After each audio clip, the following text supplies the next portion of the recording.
connectivity and the global gateway. Estonia, owing to its history and geography, has long been wary of unreliable partners. It was our conscious decision many years ago to decouple ourselves from Russian energy. This came at a considerable cost. Today, Estonia is one of the few European countries least reliant on Russian gas. We knew that the prevention is better and far less costly than the cure.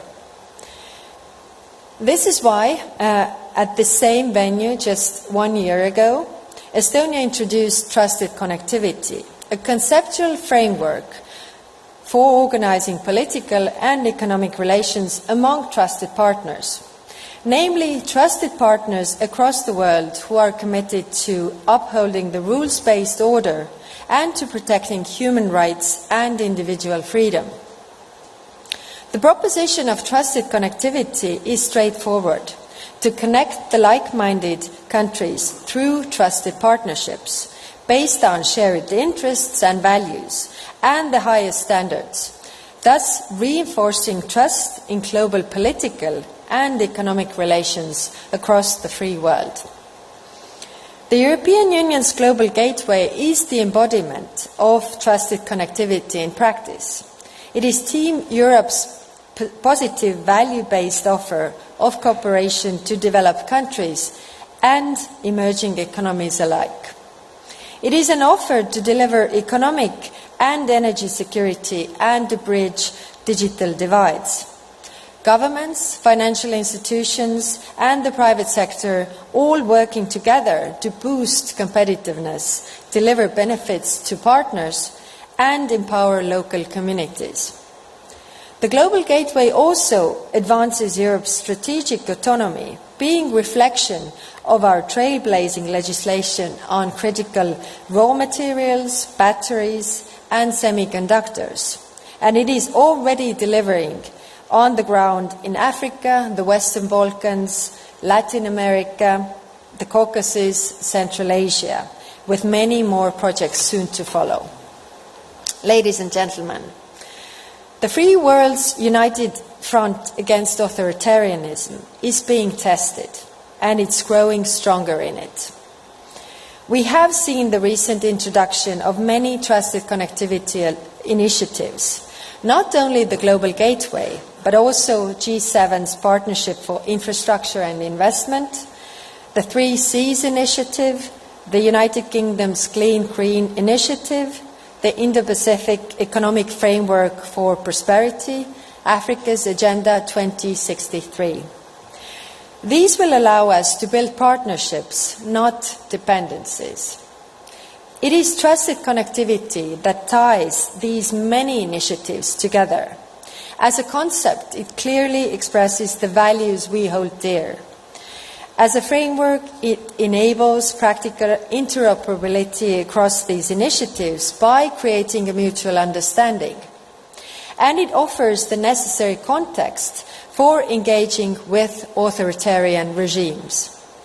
Trusted connectivity informs our decoupling from unreliable partners, replacing these with trusted alternatives, whether we talk about the global value chains, submarine cables, finance, or new technologies. And this is vital, because it is connectivity, digital and physical infrastructure, that is at the heart of our moment in crisis. Connectivity links up national, economic, energy and cyber security. It links up the digital and green transformations. It links up trade and supply chains. Connectivity is the smartphone in your pocket, the lights in this room, and the tax return you submit online.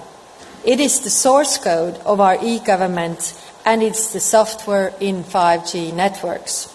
And thus, our digital existence also reflects our values and standards.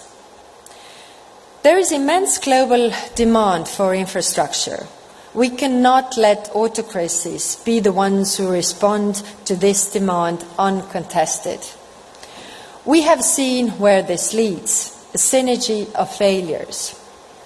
Investments from autocracies corrode good governance and pollute the environment. They drive the recipient country into debt trap. This is the high cost of a dependence, and the most harm is suffered by the most vulnerable. Dear participants, we stand strongest when we stand united. The European Union responded to our moment in crisis with solidarity and resolve. All together as Team Europe.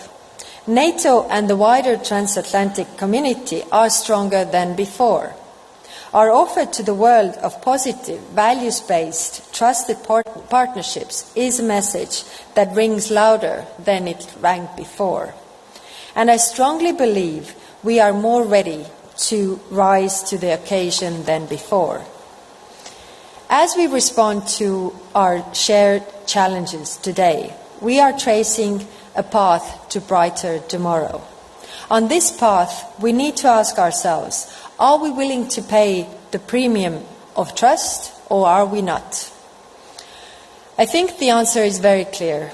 Trust may come at the price, but it is a price worth paying. We cannot let the sacrifices Ukraine has made be in vain.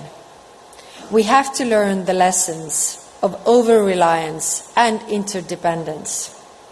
We have to ensure that freedom, prosperity, security, and democracy prevail. So let us stand together. Let us show we are in it for the long haul. Let us build a better tomorrow together. Alongside with our friends from the United States, the G7, Indo-Pacific, Africa, Latin America, and beyond. This is the promise of trusted connectivity and the global gateway. I'm glad to welcome Ursula von der Leyen here with us today to tell us about the positive vision of a global gateway. I commend her personal leadership on this issue and to this initiative. I welcome all of you who are here in person and also those who are watching us online. We will not resolve our problems in these 2 short days, but laying the groundwork begins here and now. This is what the Tallinn Digital Summit is all about, a platform for the Global Gateway and other trusted connectivity initiatives to convene and coordinate, to mobilize our collective power across all collective efforts. And I'm positive Tallinn will continue to offer a crucial meeting place for European and other global leaders to make trust, not dependency, key part of the future we are building. Thank you.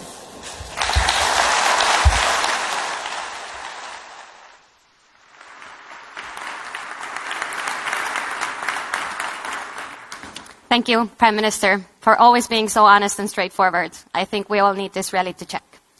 But for now, you also mentioned the Global Gateway, and we will have a short video introducing us to realize what Global Gateway means to each and every one of us. I learned so many different things that I never could have discovered by myself. Creo que las conexiones digitales, que al fin y al cabo son conexiones humanas. Il y a une solidarité énorme qu'on ne peut pas mesurer. El mundo es de todos. En pequeños pasos podemos lograr grandes cosas juntos.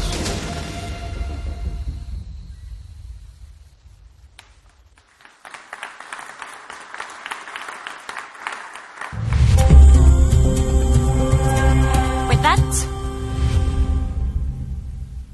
I'm more than glad and very honored to invite on the stage Madam von der Leyen, the President of the European Commission. Please.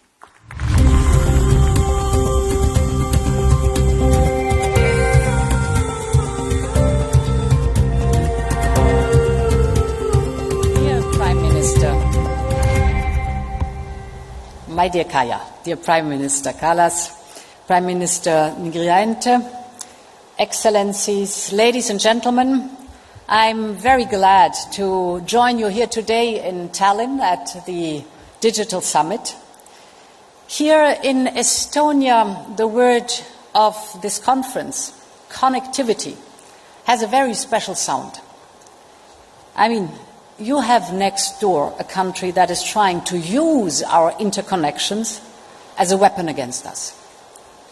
Because Russia is not only waging war on Ukraine, Russia is waging war on our energy, on our democracies, on our values. And Estonia, like many of the Baltic states, has been warning Europe since years about the dangers of our dependency on Russian fossil fuels. And you were right. You were right, and Europe should have followed your example earlier. Ever since you broke free from Soviet rule, you've been working very hard to get rid of Russian fossil fuels and to disconnect from the Russian grid. You have invested heavily into renewable energy, into LNG terminals, into new interconnectors with the rest of Europe. And on top, you have become global leaders in cybersecurity and in the digital field. Today, you're standing strong before a hostile neighbor.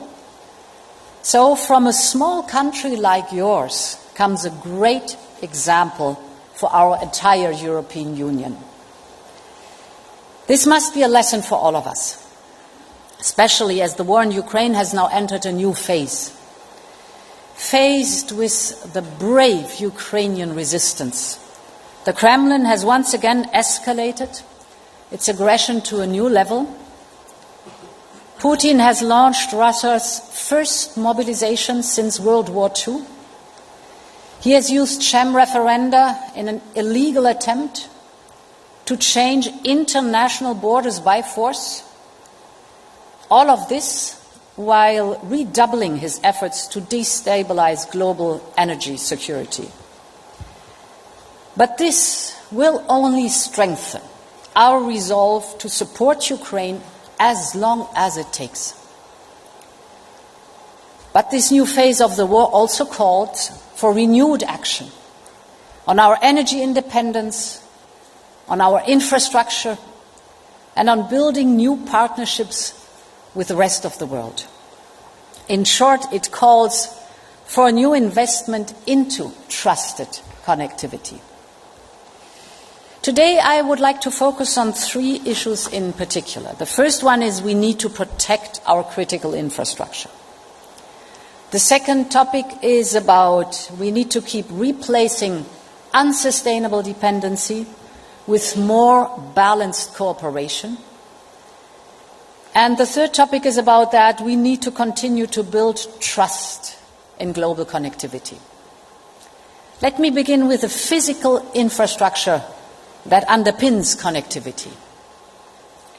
The acts of sabotage against the Nord Stream pipelines have shown how vulnerable our critical infrastructure is. Pipelines and underwater cable connect European citizens and the companies across the world. They are the lifelines of financial markets and global trade. And they are essential for services such as modern healthcare, for example, or energy. Submarine fiber optic cables carry 99% of global internet traffic. And now, for the very first time in modern history, this infrastructure has become a target. So the task ahead of us is clear. We need to better protect our lifelines of the world economy. And we have carved out 5 different strands of actions. And let me briefly reflect on them with you here. First of all, of course, we must be better prepared.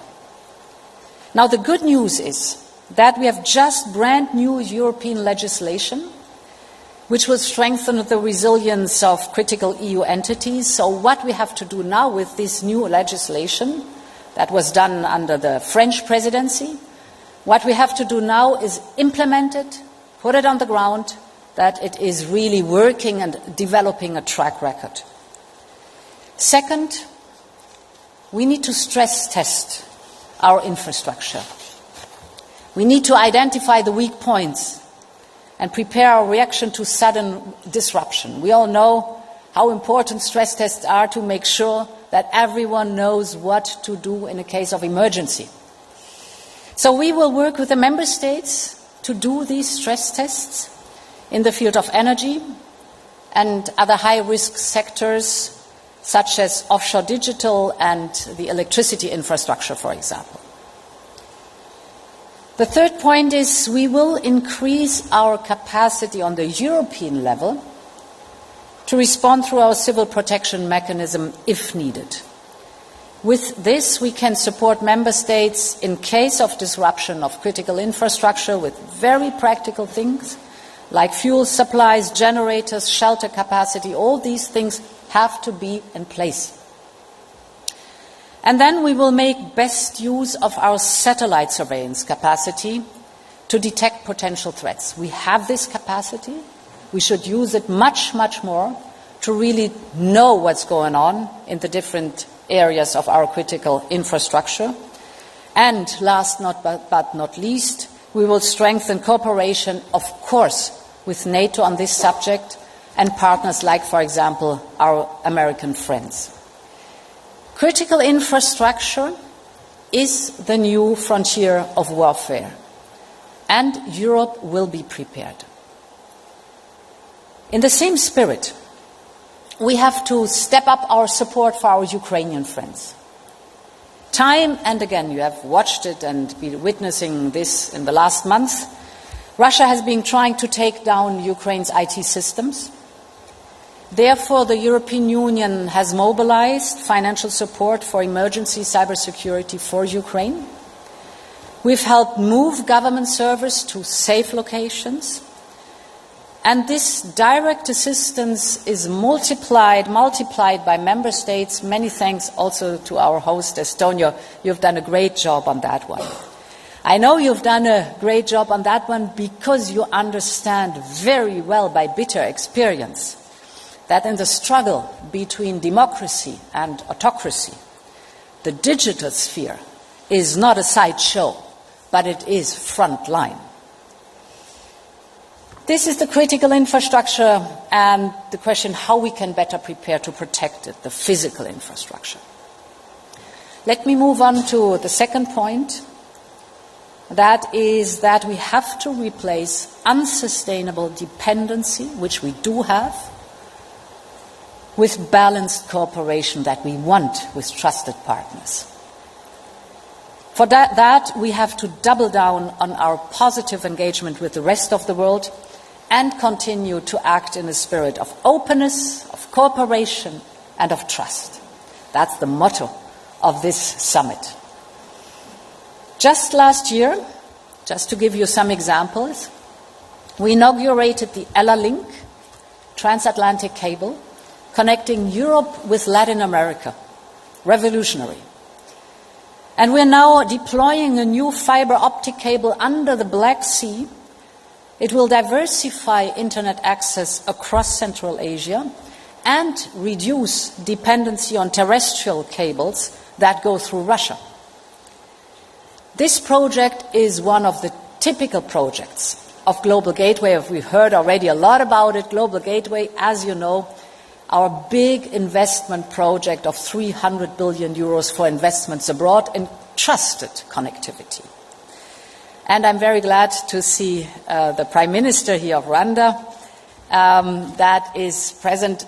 We have, for example, a typical Global Gateway project that is building up vaccination manufacturing capacity. With the experience of the pandemic, we have decided to say, listen, there needs to be manufacturing capacity in Africa of mRNA vaccines, not only for COVID, but potentially later to fight malaria, tuberculosis, and other diseases, killing diseases. And here we've done what is typical for Global Gateway, come with public money, but also come with our legal framework, for example, for pharmaceuticals that has to be in place, attract private capital, have a partner on the ground that is working with us to make sure that the project develops, This is one of the typical projects we have to, and we need more infrastructure like this in our neighborhood, managed through Global Gateway and funded through Global Gateway. We also need this kind of infrastructure to connect Ukraine, to connect Moldova, Georgia, and the Western Balkans more tightly to our union. And we can do it. We have the experience. We have shown this. Let me give you an example that is typical. It was about 2 weeks after Russia's invasion that we successfully connected the European electrical grid with the Ukrainian electrical grid. They decoupled from Russia. And that was a move, I was told before the war, that was planned for 2024. So, 2 years ahead of us. We were able to manage that and to do that in 2 weeks. And these are exactly the projects that have to be done through Global Gateway.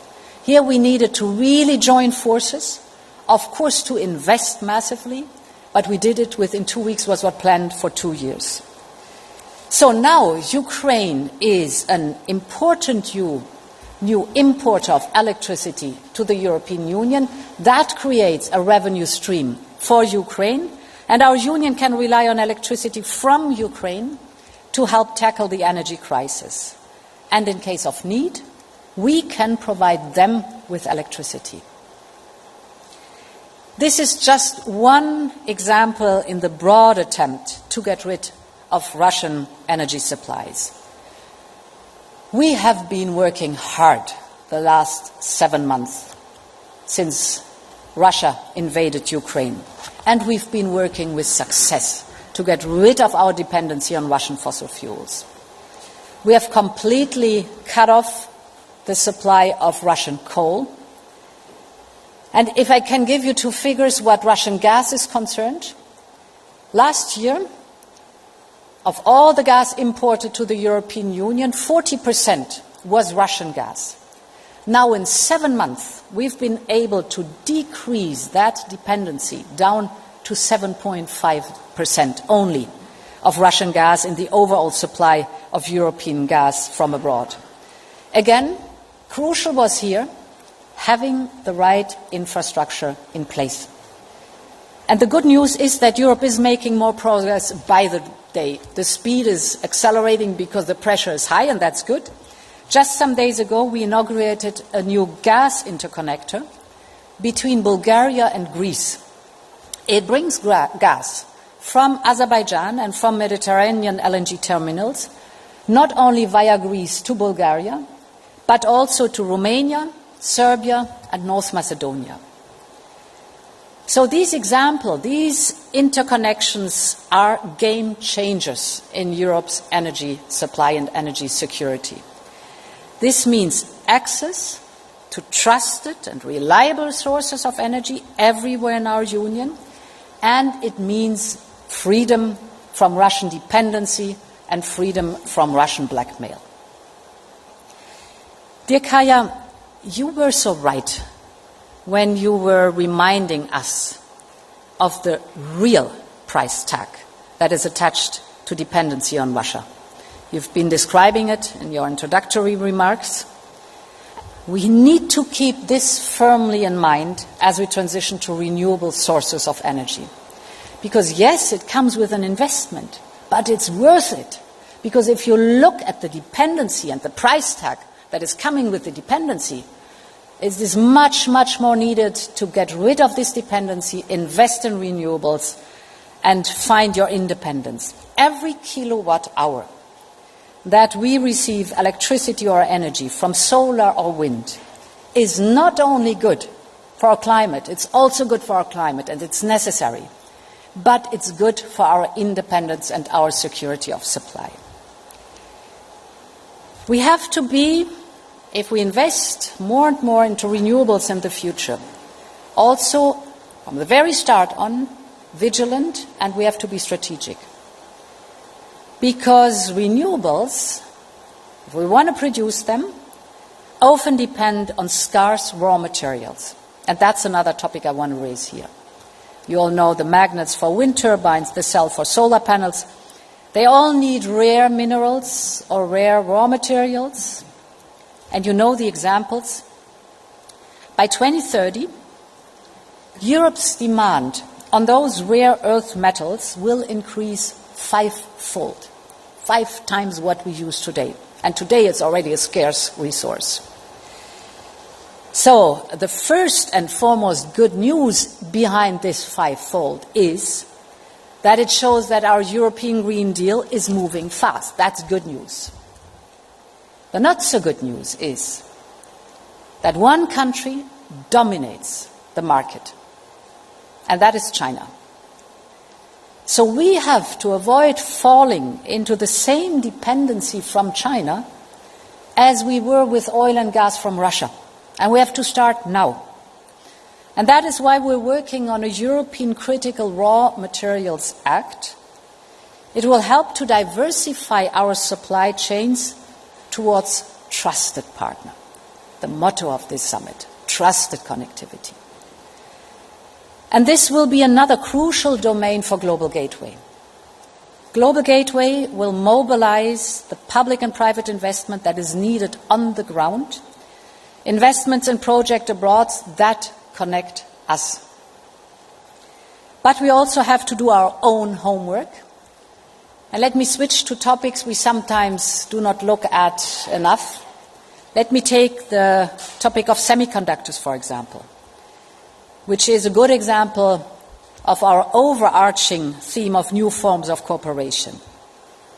As you all know, semiconductors are in every digital device, from cars to phones to medical equipment. Without chips, no modern economy. This is clear. Let me give an example how crucial these semiconductors are in a daily life. We have sanctions the export of semiconductors to Russia. We've banned all export of semiconductors. And the impact of these sanctions is now very real, tangible on the ground in Russia.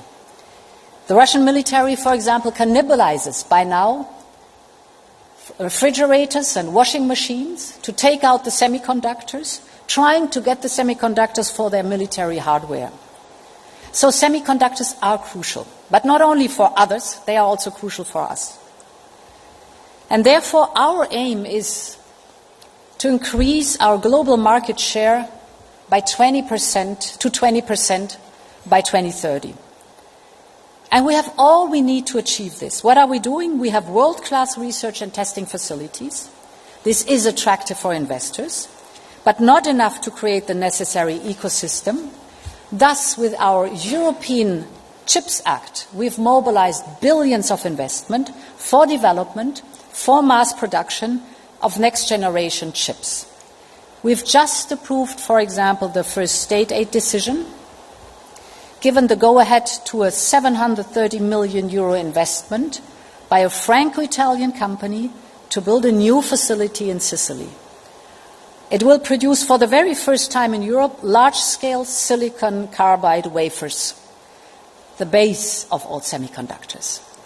And in the coming months, a trusted American company is set to break ground with its new chips plant in Germany, a €17 billion investment. That is what trusted connectivity looks like in reality.